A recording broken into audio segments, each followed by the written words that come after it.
So we already have the tensioner out and water pump out, and I went ahead and took the front crank seal off as well. I just punched a hole in it with a screw, then screwed the screw in a little bit and pulled it out with a pair of pliers.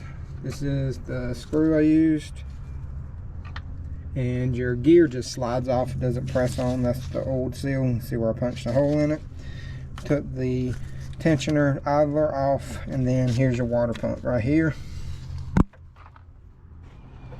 The water pump is somewhere. Had it just a minute ago. Oh, there it is. So you got 3 for your thermostat housing, 1 hose. You have 1, 2, 3, 4, 5, 6, 7 bolts to hold it on. This is a Toyota brand Asian. You can see here's the gasket. It was tore right there and right there. So it was leaking pretty good, and the gasket is really hard on certain areas, and it is a metal gasket with rubber encased on the inside. So I did clean up everything, as you can tell. Sprayed degreaser on it, then I sprayed brake cleaner on it to clean it up, then I put some water on there to clean all the brake cleaner off as well. And here's your hose right there that go to the side, and this little bracket right there goes into one of the thermostat housing bolts. But I'm going to grab the new water pump, go ahead and stick it on, torque it down. Those torque to 25 foot-pounds, and I'm probably going to go ahead and start routing the belt the way we need to, and I'll bring y'all back for that, and I'll also put in this front seal. Got the water pump on, and it's torqued down to 25 foot-pounds, and now I got the thermostat in. I put the bleeder valve up on the top, and then here is the thermostat housing right there. Put one right here in first. Start it, then we'll put the one on the bottom in.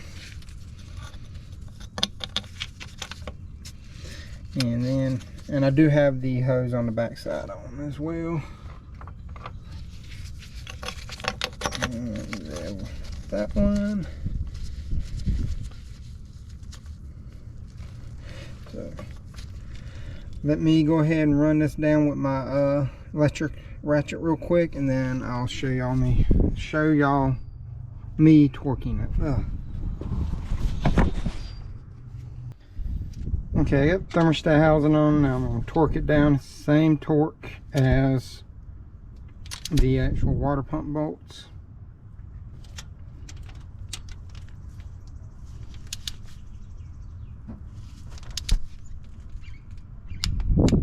Okay.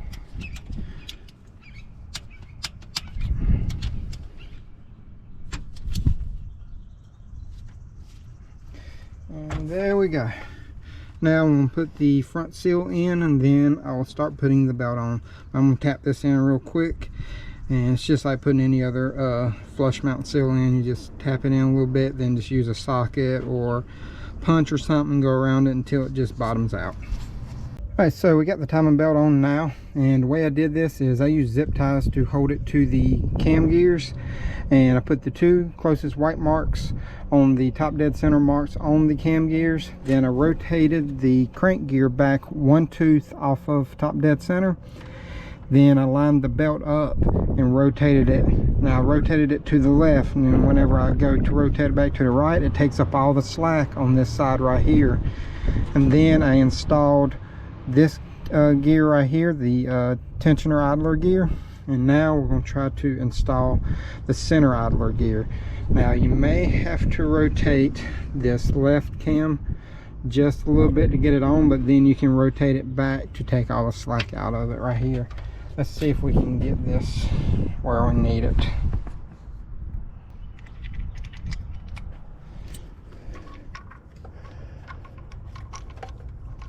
Yeah, I'll have to rotate it down just a hair.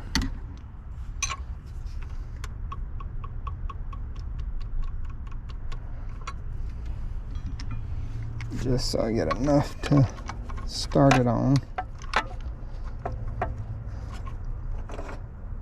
And this is a 14 millimeter.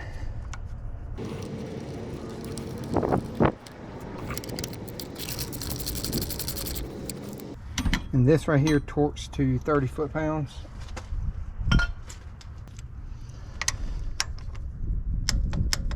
Okay, and I do have that one down there torqued to 30 foot-pounds as well. Right, now I'm going to rotate this back a little bit to top dead center, make sure my marks are all the same. Looks pretty good. And when my tensioner gets here, we'll put the tensioner on. We got a new tensioner in now, and I'm going to put this front bolt in first, and then I'm going to get a new bolt for the back. I'm just going to start it so I can get it into place, and I'll show you the part number in just a second. Alright, so try to do this where y'all can see it. Now I lubed up that little O-ring down there. It's gonna be a little hard for me to do this right here with y'all in the way, so I'm just gonna get it started and then I'll torque it down where y'all can watch that. Okay, so I got the belt on, got the timing tensioner in, got everything torqued down. Torque the tensioner down to 25. It's a little tricky to get to on this front one. The back one you can get from underneath. The bottom one you get from underneath, but you're gonna need like some extensions and some swivels. So I got everything in there, and now we're gonna pull the pin. Got the pin pulled. There it is. We're going to cut these right here. Sorry about all the wind, it just picked up all of a sudden. Come on. There we go. And now what we're going to do is we're actually going to rotate this over, and we're going to do it probably 3 or 4 times and make sure that everything is still lined up where it's supposed to be. So let me grab my socket real quick. Okay, just remember the crank socket is a 19.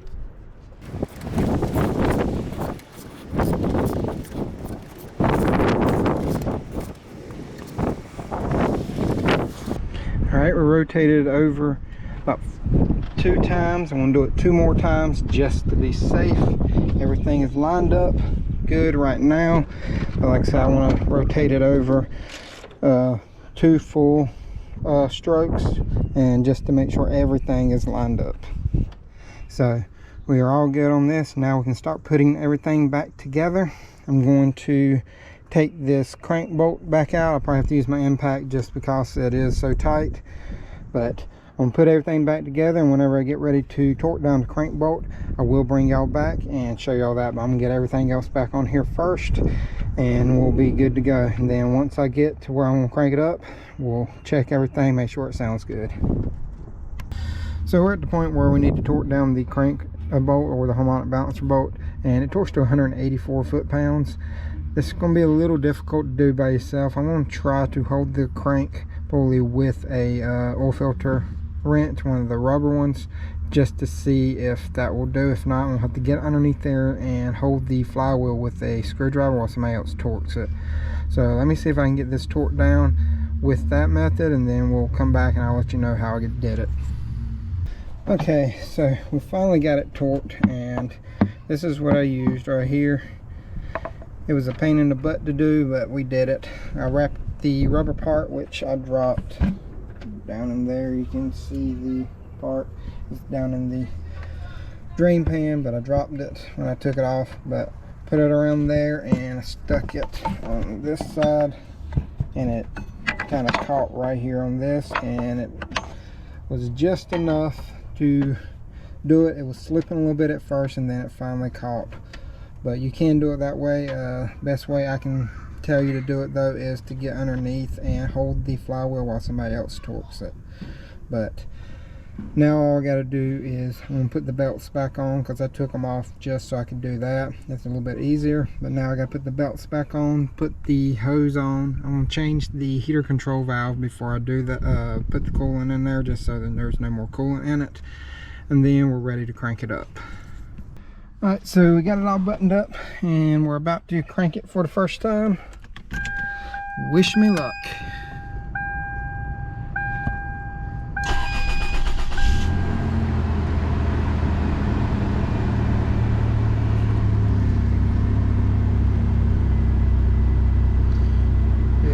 Sounds good.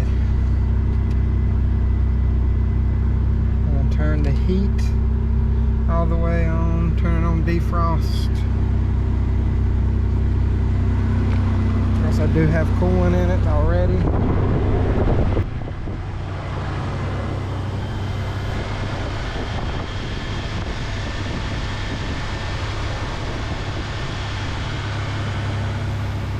Need to add some more coolant.